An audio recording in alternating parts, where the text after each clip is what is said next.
Hi there everyone, welcome back to Weir Yard up here in the loft. And today this is going to be a follow-on from the box opening and reviews that we did on the Accurascale HUO wagons. Now it's a bit of a twofer going on here, so I've got a review of a new product that goes with them, but also I've been allowed to weather these ones that I've been lent. So without further ado, I'm really excited to show you what I've been doing.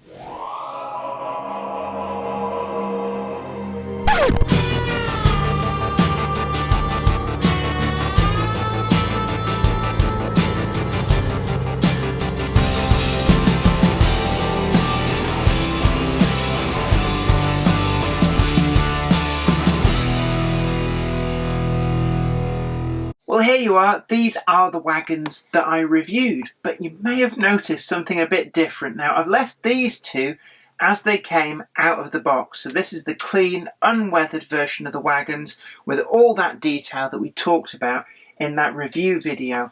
But these four I've already been working on, so you can see the difference that a quick wash over with coloured weathering washes has made. I mean, look at that. I said in the review that these were crying out for extra weathering to really bring that detail to the fore, and it has delivered. Now, the weathering media that I have been using, you can see here, I've got two, just simply these two, and I've got the Humbrol black weathering wash and the rust weathering wash. These are both enamels, and as they come, they're kind of, the best way I can describe them is they're like what's left at the bottom of your pot when you're cleaning brushes. So it's got a lot of sediment in and it kind of settles out, but the effect that it gives you is really, really good.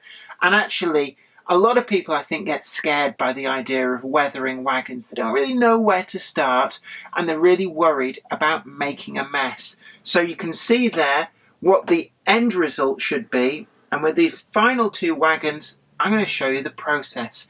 And I'm sure you'll agree with me. As you see this, it's really easy, and you too can get a really good effect. And then I've also been sent these. This is a new product from Accurascale, specially made for the HUO wagons. I've been sent a pack of these, and I'm really excited to try these out, because one of the things that I really do like is to be able to have loaded and unloaded wagons. And these coal loads, they're actually a really interesting design. I've been really used to the Parkside Dundas plastic insert coal loads, which kind of, you know, they do the job. I've got them for HEA wagons, 16-ton Bachmann mineral wagons, but these look to be made in a very, very different way. They're actually based on what appears to be real coal glued to a wood and polystyrene insert. So once we're done with the weathering, I'm going to give these a go and we'll see how they look. Okay, so we've got the material set out here. We've got our weathering washes. I've got the two wagons waiting to go. I've put on a piece of board here because I don't want to make a mess on the carpet. But other materials I'm going to need. I just got some loo roll because we're going to need that for cleaning brushes in a bit. And then I've got a tiny plastic cup. I've put some white spirit in there, and I've got two different brushes. I've got this quite trusty wide brush, but then I've also got, for some of the more intricate work, this much smaller brush. And we're going to be using both of those with the two different colour washes. First up, give them a bit of a shake, make sure they're mixed, and then open them up. They're a bit like medicine bottles in that you've got to push down to open them. So first up, let's get right in there, mix it up and try and get that stuff from the bottom. It's a lot of almost like solid at the bottom, and you want to mix that all in. And then what I'm going to do, I'm going to hold these wagons like that. You are going to get messy fingers. There's nothing really you can do about that. But first up, this stuff looks like paint that's gone bad. But don't worry, that's exactly how it's supposed to look. And we're just kind of coating everything. Try and get it worked in to all that fabulous detail that we talked about in that opening and review video. And at this stage, you might be thinking, my God, I'm making an absolute hash of it. And I think that's probably what scares a lot of people when they come to do their own weathering, they think, I'm going to ruin a really nice wagon. But don't worry about it. It's like I always say, confidence is the way through. And you've got to tell yourself that no matter what you do, it's always salvageable. You know, go freestyle a little bit. Make it up as you go along. Experiment. Because I've never yet managed to completely and utterly make a massive hash of things. So I'm holding it differently now. I've got very gently hold of a buffer at either end. And that now enables us to do the inside. And at this stage, you don't even have to really worry all that much about brush stroke angles. Later on, we're going to use the brushes to put the weathering into a certain angle, because if you look at real wagons, what you notice is that actually the weathering kind of falls downward because that's the way the rain washes it. Now there's a little bit of weathering wash just accumulated in the bottom, so just tipping that out. So we're just getting this all worked in, and it just looks dirty, but kind of dirty like somebody's taken a 1/2-inch paintbrush and just washed dirty brush cleaning fluid over everything. Now that's completely covered. We're not bothering with the bottom because the chassis is black anyway. We'll come to that with the rust wash, but for now that's as much as I want to do. So I'm going to carefully place that down there, and I'm going to move on to the next wagon. Now this is the one in the NCB internal user livery, and I really like this, and I thought that actually this one wouldn't benefit as much from weathering. But as you've already seen with the two that I did earlier on today, actually it's really brought out the detail on these models. But with this, because the chassis is very light as well, it does benefit from having this dirty wash over it too. So just making sure we get all of this base of the wagon. Now you see, by holding it like that, just forcing your fingers out a little bit, you can actually get a reasonable hold on this wagon and be able to spin it round where you need to. And this wash is really just the dirt. All these wagons get covered in filth. Mostly coal dust, I guess. Also brake dust. Not so much, I guess, with these being just with a handbrake, but certainly they'd pick up all of the muck that would be in the atmosphere and the environment that they would work in. And that's really what this coloured wash is actually representing. Make sure you get the buffers, the buffer beams, and into all these little gussets as well. So looking around with this one, it's quite important to get down into the chassis detail as well. And I think, yeah, we've got everything there. So I'm going to move over to holding it just by the buffers. And again, just like we did with the last one, I'm going to just make sure that all of the inside is covered. I'm not as bothered by this inside because we've got those coal loads, and I'm really interested to see how they work. But you will see some of the sides of the wagon, so it's best to get that weathered to some degree. And again, we've got like little pools of the weathering medium. You could just see filling up in there. So what I do is I tip that just back into the weathering wash bottle, just because otherwise it's not going to dry very well, so might as well just get rid of the excess. And then I'm going to clean that in some just white spirit. I'm going to switch up to the smaller paintbrush, and I've opened up the rust wash. So I'm going to grab hold of this by the buffers. This is all still wet, but it tends to start to dry fairly quickly, I find. And then what I'm going to do is I'm going to add over the top this rust wash. And I've got the small brush so I can really jam it into the crevices. And you'll see it kind of half mixes with the black. And that's exactly what I'm after. This is the effect I'm after. I'm just going to put a little bit on each of those panels and then work it in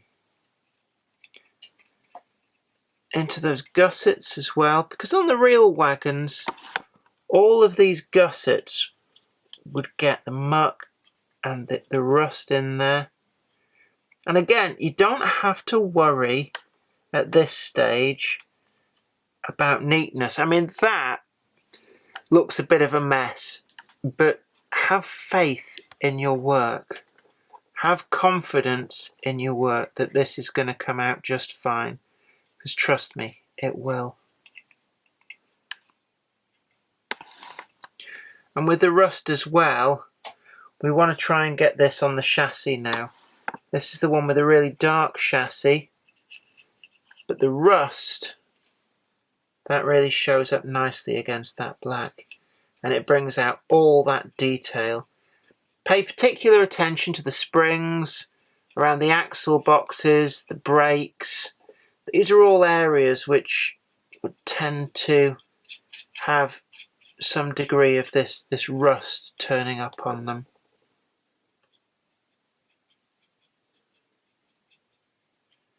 Let's just work that in.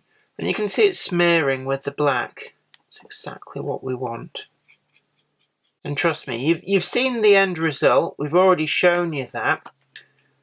So you know as well as I do that this god-awful mess is going to come good in the end. And you can see there, we're just kind of mixing the black into the rust. And it's really just a quick wash over. It really is. Because if you work this too much, you'll start to fully mix the black and the rust together, and you don't want that. You're wanting to make it look like they're not really mixed, that there's one on top of the other. As you can see, it's all over my fingers. Unfortunately, it's just one of those jobs you are going to get it on you, but it's okay. We'll wipe that off in a moment. Let's get the inside done. Don't neglect these very tops of the hopper. And with this, I tend to find, I know I said with the black it didn't really matter, but with this, the second wash, try and keep the brush strokes vertical on the wagon. And the reason for this is that weathering pretty much always runs vertically, because that's the way gravity is drawing stuff down.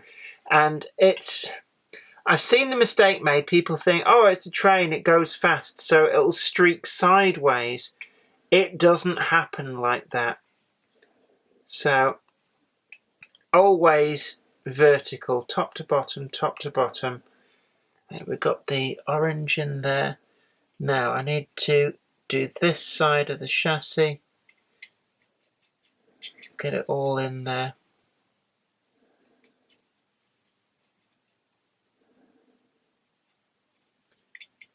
A bit more underneath there, and then the end, let's not neglect that. And then don't forget those buffer beams. Where you've been holding it, you just need to make sure that you get all of those as well. There we have it.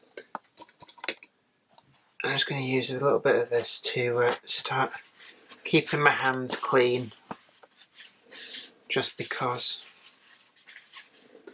Right, this particular wagon, I'm just going to put that there, start to let that dry, and whilst that's going on, I've got the second wagon that I'm going to make a start on, and again, it's the same technique that we did on that first wagon. Work it into the gussets, into the chassis, and as you saw with the finished ones, this rust becomes much more subtle when we go through the final stage. And the final stage is like the zero to hero bit.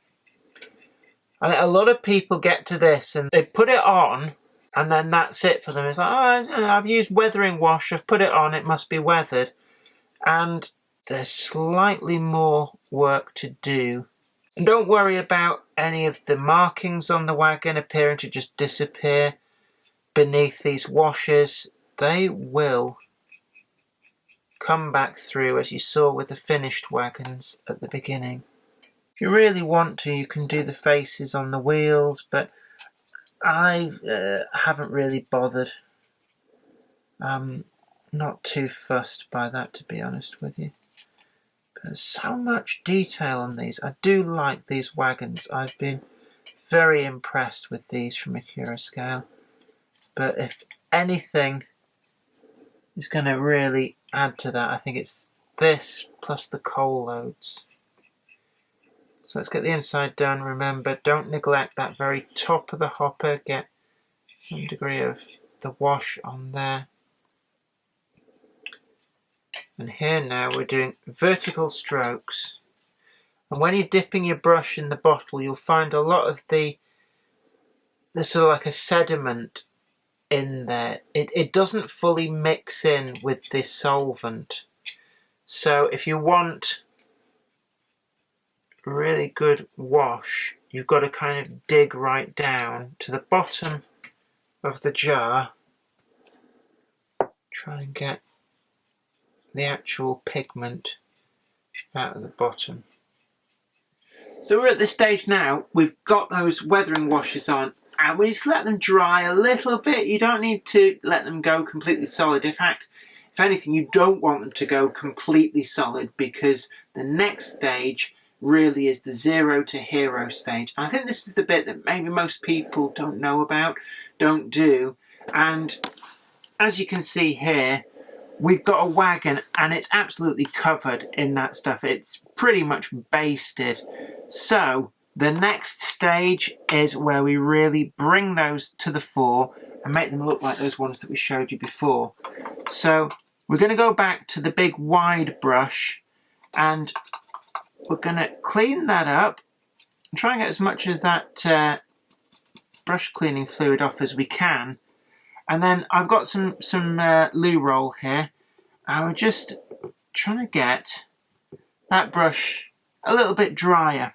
So you can see there we've got the side of the wagon, and with a little bit of the brush cleaning fluid, we're just streaking it. And this is really important. Vertical strokes only, and that's giving you the pattern that rain would wash into these. Now we're going to concentrate first on these side panels. If you feel like there's still too much coloured wash there, just dab it off onto the toilet tissue, a little bit of the brush cleaning fluid, and then go again. And you can see there, you can vary the amount that you clean up these panels. Some of them you can leave as maybe a little bit more washed out. And we're going to go again on the end there. You don't want too much of that brush cleaning fluid. Just going to get in there and just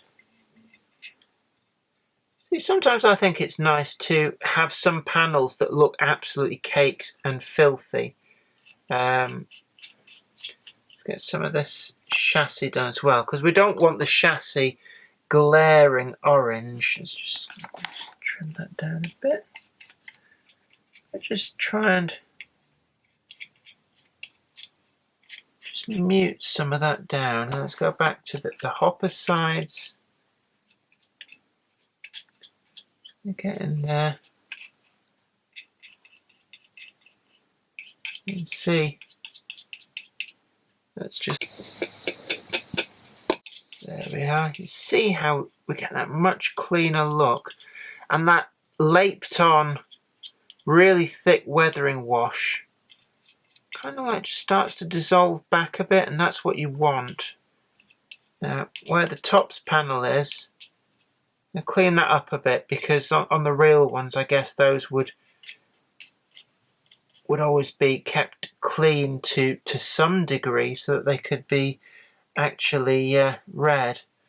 And you can see it's the mess is just dripping down me. Like I said at the beginning, you're going to get a little bit messy. If you're really worried, because there's solvents and stuff in these, get yourself some of those disposable nitrile type gloves. and just make use of them. Right, there we are. I think we're about there. And on the inside, again, vertical strokes.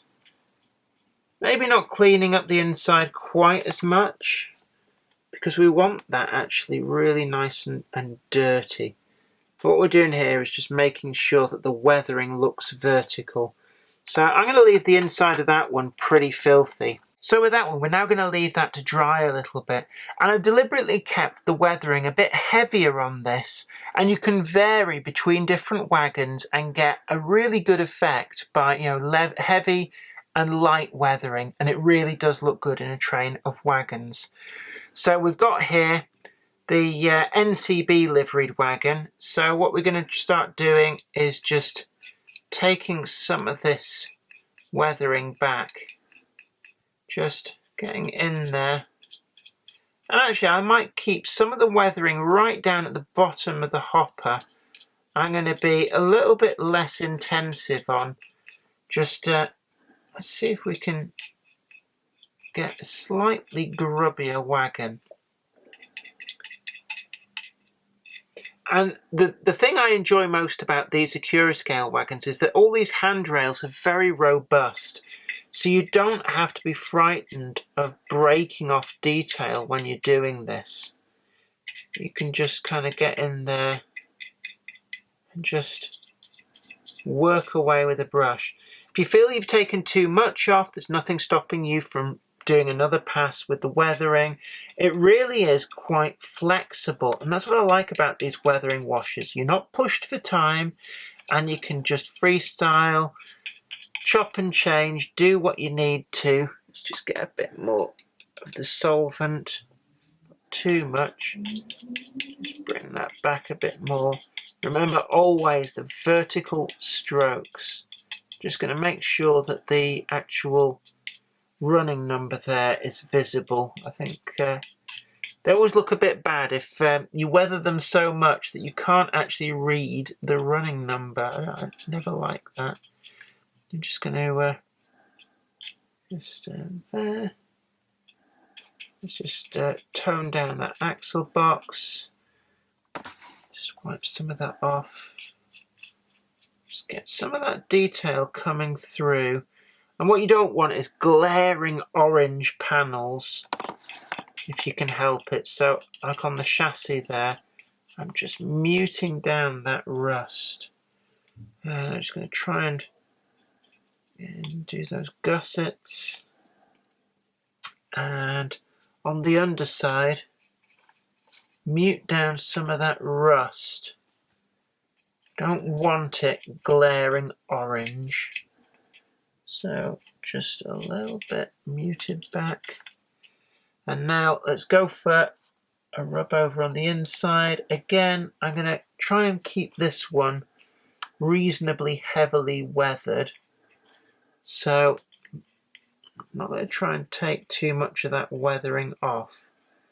Just like the idea of giving that quite a thick weathering. Yeah, so we've got a bit more rust on that side, yeah, a little bit on that side. Actually, some of these panels I'm not quite happy with, so let's just need maybe a little bit more brush cleaning fluid. Move some of that off. Just go over that there. Just unload the brush a bit. Down, and you can see them lightening off, and the streaks are pulled completely vertically, and that's exactly what you're wanting. So I think we're done on that. So I'm going to put that to one side. I'm going to clean up some of this mess. As you can see, you really do need to make sure you're not anywhere where this is going to stain. And actually one of the things I can see is that one's turning out really well. But you sometimes can get this effect, as you can see in that one, where you get almost like these white lines in the corners. So what I'm going to do is I'm going to tip out some of this excess weathering that just kind of pools at the bottom. And then I'm going to get another sheet of this out. And I'm going to try and completely unload this. I'm just going to give another vertical wash. Just trying to draw some of that up. I'm not aiming to wipe anything off, just redistribute what's already there. Just to those corners. And you can do that as they dry. If you're not happy, you can go back and work some of that weathering and just, make sure it's how you want it. Now we'll just leave those to dry. For them to be properly dry, you're going to need to leave them probably overnight. And then if you're still worried about maybe with handling, things rubbing off, you can give them a spray over with a matte varnish just to seal everything in. But as this is enamel based with these washes, it should be all right. I'm sure as you can see, and you'll agree with me, these Accurascale Wagons, they're brilliant to start with, but this weathering wash is really, really bringing out those wagons. Now, one of the other things that I want to look at is I've been sent a set of this new product from Accurascale, and it's the coal load specifically for the HUO wagons. They come in packs of 3, which is perfect because the wagons themselves are available in these 3 packs. So I'm just going to open this up. I'll get one out just to take a closer look with you first. And I don't know whether that is coal, but it actually does look like a coal load on the top there. That is actually really realistic. And it's much, much better than, say, just a moulded plastic load.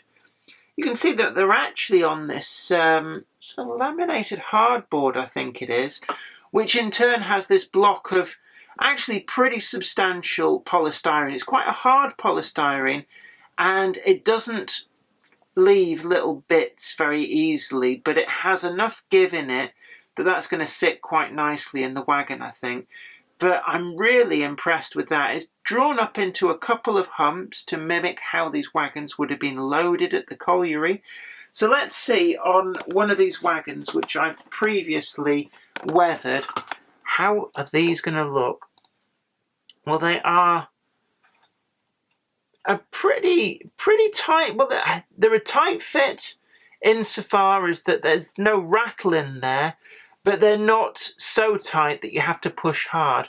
And there, immediately, what we're looking at here is a wagon that really does look the part.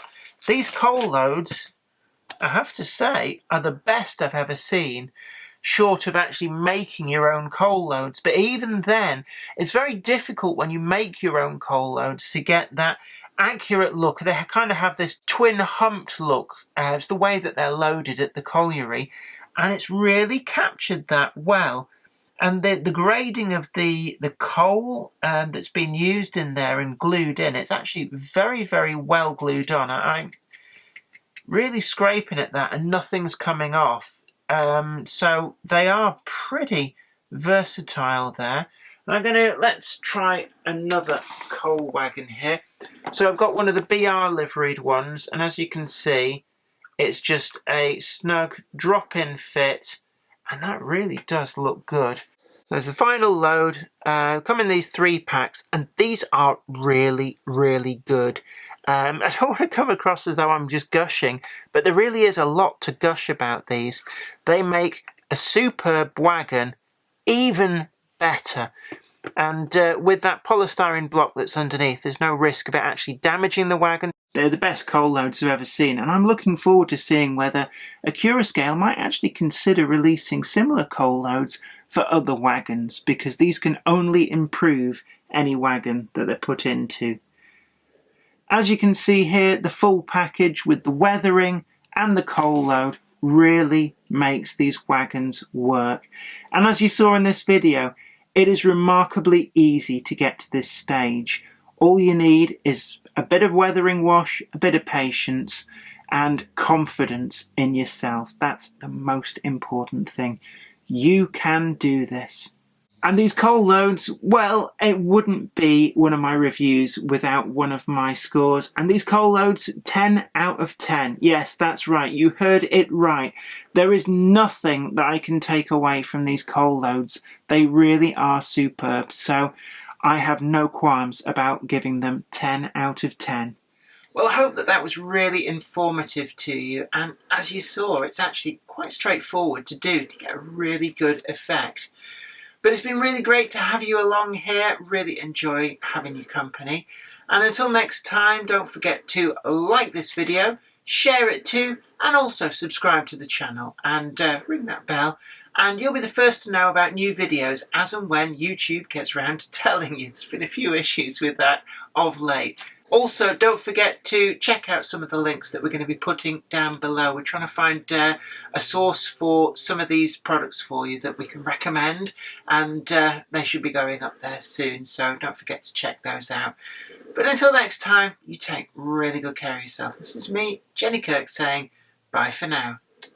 Today's video has been brought to you in part thanks to the generous donation of my fans on Patreon. And an extra special huge thanks goes out to Anthony Kidson, Michael Churchwood, Bob Threeton, Alec Ralph, Anthony Hunt, William Wade, Wayne Johns, Offshore Allen, and oorail.co.uk. If you'd like to help support the show, head on over to patreon.com/Jennifer Kirk. Thank you.